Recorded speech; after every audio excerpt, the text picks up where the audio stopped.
that's always going to be difficult. So we'll continue to talk with them about how we can better design a future funding system and how we can make sure that what we're doing in the meantime is actually working. But surely it's a concern that you've got such a big group, because the people that are representing the rest of the industry in this very loud and vocally saying it's completely unworkable. Surely you're concerned that the flagship policy in your budget has been completely lambasted by the people that's supposed to be helping.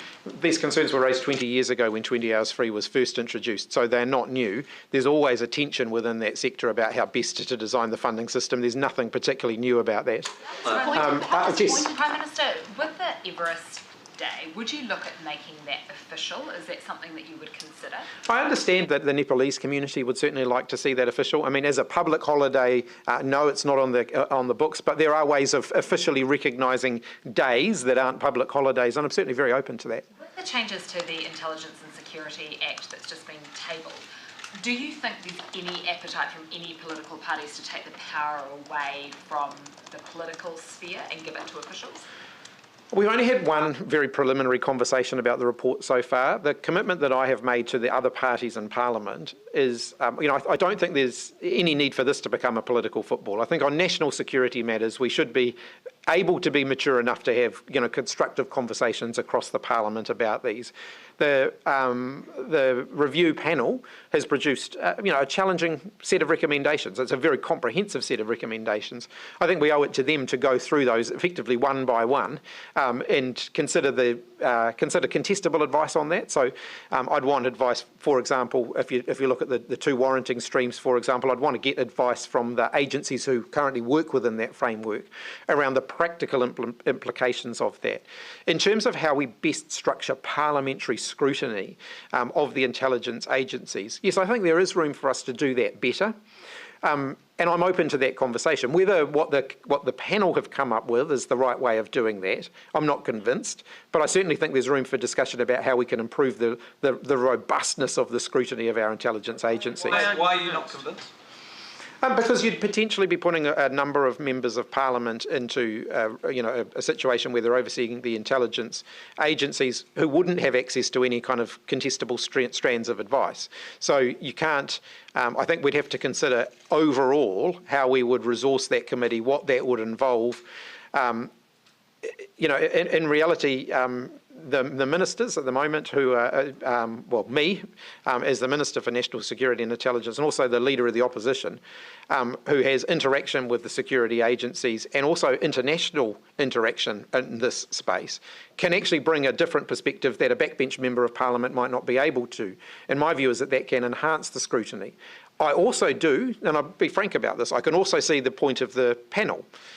Where having ministers who have day-to-day responsibility for the intelligence and security agencies also involved in the scrutiny of those agencies can create a bit of a perception challenge as well. So I think I'm not taking things off the table. I think we need to actually work through those, and New Zealand's quite a small parliament, so it's not, in the UK Parliament you've got many, many more MPs with a much greater depth and range of experience than we do here. So we've got to make sure that what we're doing isn't weakening the scrutiny.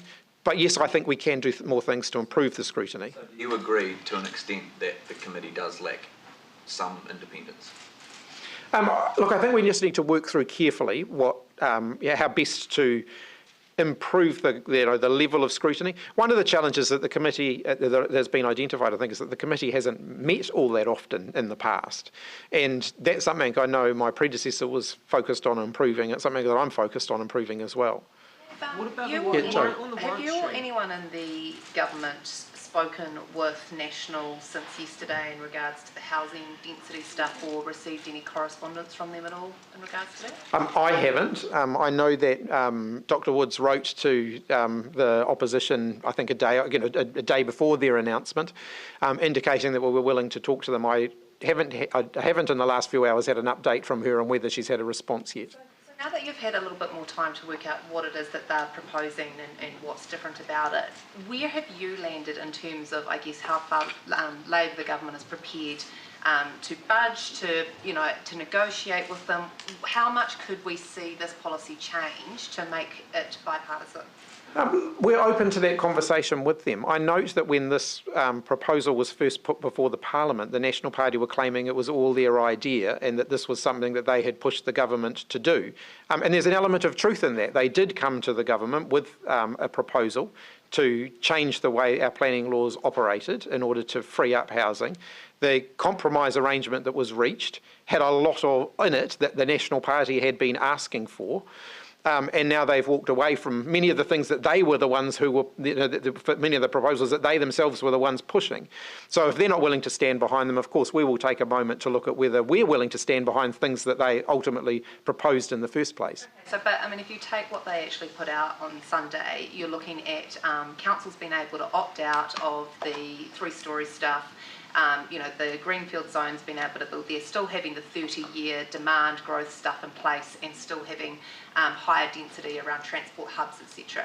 What in that is Labor not prepared to accept? Look, we'll have a look at all of what they've proposed. It's pretty light, but we will have a look at it. And I'm not going to make up policy on the fly about it, but we'll certainly have a look at it. Our preference, though, as it has been, is that we provide greater certainty by not having this become a political football. The National Party proposed this. We worked with them to get something that was workable, in our view was workable. They've walked away from that now. What that's done is create huge uncertainty for landowners, for prospective home buyers, for developers. We would rather give them back certainty. And so if we can work with them to achieve that certainty, I think that would be a better outcome. I get the politics of it, and we've all heard that, but I'm just wondering, I mean, they're saying that they're not prepared to have a conversation, that this is their policy, and if Labor wants to adopt or change any of it, then they welcome that. So can you say today that you're actually prepared to move in any of the areas that they have backed away from and support them to get that bipartisan deal? Well, I think there's some practical implications that we would want to work through about some of the aspects of their proposal. For example, if councils were forced to start zoning 30 years worth of future developmental land, that could result in some farmers walking off the land because they couldn't afford to pay the rates bill until such time as the land had been developed. I don't know that they've really thought that through properly. So, I mean, I think we just want to make sure that we're working through the implications of what they're proposing carefully. I am absolutely open to addressing concerns that have arisen. It was a bold set of changes, and if concerns have been raised that need to be worked through, then of course we will work through them. But I'd rather do that in a way that provides greater longer-term certainty. Back on the ISA report, on the warrant stream aspect, why do you need sort of conflicting advice on that, or however you phrased it? The report notes that the agencies agreed with the recommendation. Because I think a good process means when you have an independent review, you then hear from the agencies involved. You want to make sure that the way that their views have been represented in the panel's report accurately reflect their views. But like I've said, I think there's some really good, weighty, well-developed recommendations in there that we should take the time to work through. What's the status of the other national security reforms at the moment? I think in April there was supposed to be a cabinet paper around the machinery of government aspects. Where is that at? Yeah, has been a bit delayed as we continue to work through the implications of all of that. Though these things are interconnected, so we continue to work through that. But I'm hopeful of landing something fairly soon in that space. Do you expect changes in your response to this report to come before the election? Certainly, I'd like to be able to flag the direction of travel well before the election. Yeah. On the fog cannons, there's been no real hard analysis on exactly what impact a fog cannon has on stopping an ag rob or ag burglary. Given it's a fairly decent investment today, in a cost of living crisis, how can you be confident that it's worthwhile? And do you think it's a good idea that there should perhaps be some harder analysis of the actual impact of how fog cannons reduce crime? Yeah, we'll certainly continue to look at that analysis. When we made this decision last year, and I'm sure we can find you the police advice on this last year, the police advice was that those businesses that had been the victims of aggravated robbery, for example, and had a fog cannon installed, had been less likely to be a subsequent victim of an aggravated robbery than those businesses who had not had a fog cannon installed. So it does have, so the evidence at the time suggested that it was making a difference. Of course, as we extend this out more broadly, as we get a much larger number of businesses having them, we'll have a better base on which to evaluate what the overall effect of it is. Your police minister says she's open to tweaking proposing that tweaking the law isn't off the table as far as addressing youth offenders. Is that your position, and can you give some clarity of perhaps what that could be targeting? As I've said, over the last 6 months or so, well, probably last year or so, we have been looking at a range of options. You've seen some legislative change coming through already, and I think I've been clear over the last year in the different ministerial roles that I've had, that this is a rolling piece of work, and we know that more is required. So I'm not going to foreshadow what might be coming next, but certainly I have not taken further legislative change off the table. But specifically addressing youth offenders, though, you're not taking that off the table? No. News out of Ukraine that they're looking I've lost my train of thought. Sorry. The Ukraine. There we go. That they're wanting to join the CPTPP. The Canadian government has backed their call. What's New Zealand's perspective on this? Will you back them joining as well? New Zealand, of course, at the moment is chairing the CPTPP arrangements, and through that we have helped to facilitate other countries joining the CPTPP. As a trading nation, we want more countries subject to these kind of trade agreements. With every accession to the CPTPP, there are issues to work through in terms of what those countries want to protect, in terms of things like quota allocation within the existing arrangements and so on. But we are certainly open and will facilitate, as the chair, will facilitate those conversations. Can you actually go as far as saying that you back the call? Look, I think we certainly want to support the people of Ukraine. We're open to having that conversation until we know exactly what they are asking for in terms of what they want to see in and what they want to see out. I don't want to draw lines in the sand, but we're certainly very supportive, but I don't want to be specific in saying we want to absolutely do it until we know exactly what that might look like. Prime Minister, on vaping, there are increasing calls for action on regulations around vaping and increasing support for following Australia's lead with making it prescription only. Is that something that you would consider? I know Dr. Verril's working on a further range of proposals around vaping. I don't think any of us feel like the vaping policy settings at the moment are where they need to be. And Cabinet hasn't considered those proposals yet. Again, I think we will see more change in that area. I don't want to at this point, start ruling things all out before we've done that. But I think there's definitely scope for more change. Is there appetite within the government to look at making it prescription only? Maybe not. I might not go entirely that far, but I certainly think there's room for tightening up the regulations around vaping. On apprentices in the construction industry, besides the apprentice scheme, there are still sort of broad shortages across the construction sector. What else are you doing to address those worker shortages? And would you look to be bringing in more migrant workers to fill the gaps in the construction industry?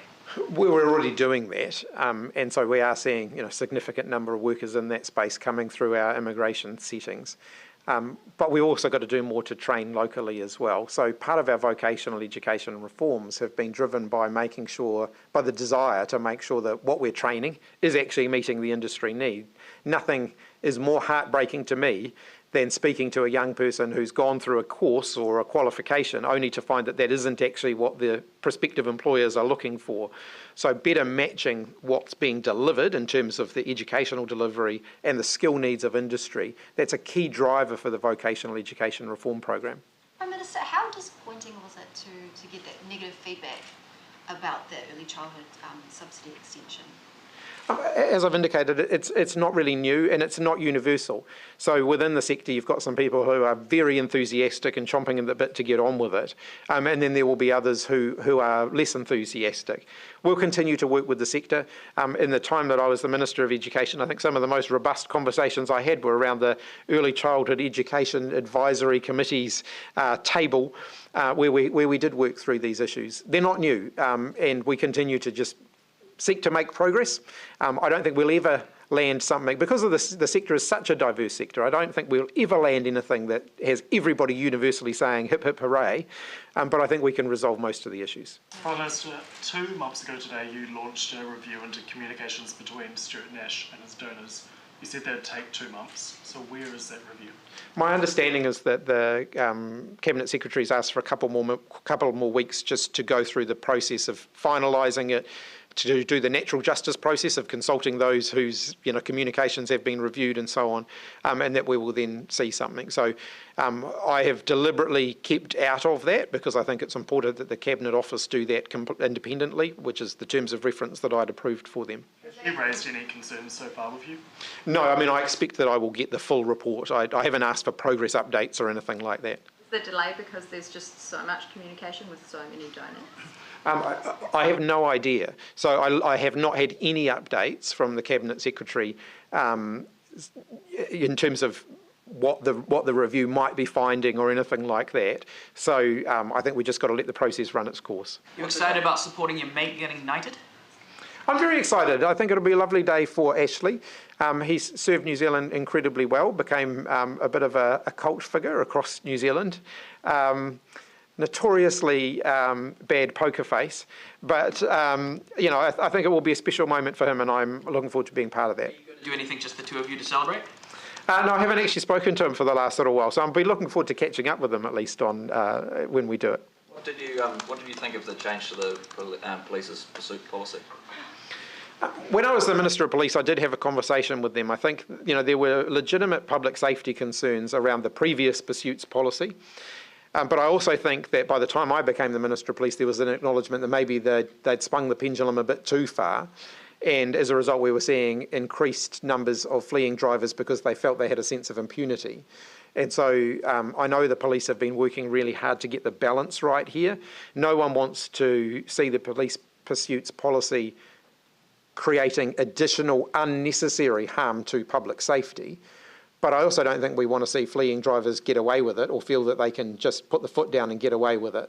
So I think the police are working to try and find more of a balance. And I want to be clear here too, that the people who are putting public safety at risk are not the police. It is the people who are trying to outrun the police. Is it going to have any impact on the wider discussion in the public at the moment around holding offenders to account? I think it's a clear signal that from time to time where the police's operational approach is changed, they do need to keep looking at that. And if they overcorrect one way, they need to make sure they get the balance right. And I think that's what they've been working to do. These are ultimately decisions for the Commissioner, so we don't instruct them around their pursuits policy. But I know that the Commissioner, I understand from my conversations with him some months ago, I understand what he has been trying to achieve, and I certainly endorse his overall objectives here. Just from those conversations, did the fact that the review was going on, and obviously your conversations with the Commissioner and the public comments he made signalling where the issues were, did that influence at all the government's intention to push through this amendment targeting fleeing drivers? Yes, they were. Certainly the conversations were intertwined. So when we had the conversation about increasing the penalties for fleeing drivers, sitting right alongside that was the fact that at that time the Commissioner had started to consider the operational policy around fleeing drivers. Prime Minister, quick question on retirement. You've committed to keeping the age 65. What makes you confident the government can fund that? And can it fund it in perpetuity, or are you just kicking the can down the road? No, we believe that with the right economic management, we can fund superannuation for the longer term. But it does involve things like contributing to the New Zealand Superannuation Fund. The super fund won't fund 100% of the cost of superannuation. It was never intended to do that. What it was intended to do was fill the gap that could be created if we didn't prepare now for an increasing number of people over the age of 65. So it's why we have continued to fund the superannuation fund, and it's why we're confident that we can keep it at 65. How long? How long is the long or the medium term or the long term? Well, I don't foreshadow. As long as we continue to plan for an increased number of retirees, I don't see a need in the future to change it. Is there any discussion about perhaps tying the age to the life expectancy of Māori men? We haven't had conversations around that. 65 is what we've got now. 65 works well for New Zealand. Just on the bilingual road signs, which Yes. seems to have enraged a lot of people of late. What is your view on that? Do you have any concerns or preferences, I guess, about the layout, which words go where, whether there might be any distraction issues when people are only glancing for a second? Just what's your read on that? Bilingual road signs are not new. They might be new in New Zealand, but if you travel around the world, so many countries have bilingual road signs that look much the same as the bilingual road signs that are being, talked about now. There's no additional cost to this, so these are, as signs come up for replacement, bilingual elements are being introduced into them. So it's not like there's a big re-signage campaign going on. People will be seeing it at the moment because a number of those signs were damaged during the cyclone, and as they're being replaced, there's a bilingual element being added to them. I've got no problem with that. I don't think it creates public safety concerns. It doesn't in other countries around the world who have bilingual signs, and I don't think it needs to in New Zealand either. What's the process behind that? Is that a government directive, or was it a Waka Kotahi initiative, or how did that come to that? I can't remember whether we approved it or whether we were simply, consulted and informed about it. But I certainly recall having seen it go through the system, and I have no issue with it. What do you make National trying to make it into a political football? Well, the current leader of the National Party tried to trademark kia ora. So I'm not entirely sure where they're going with that, unless it's just an outright dog whistle. ACT appear to be owning the term coalition of cuts. Is that going to impact your use of it, given that if you own that kind of nickname, it tends to take the sting out of it a little bit? Oh, I think it shows what a National ACT government would stand for. I think it's great that they're being upfront with the New Zealand public about it. I think they should be much more specific about exactly what it is that they are proposing to cut. All right, thanks everybody.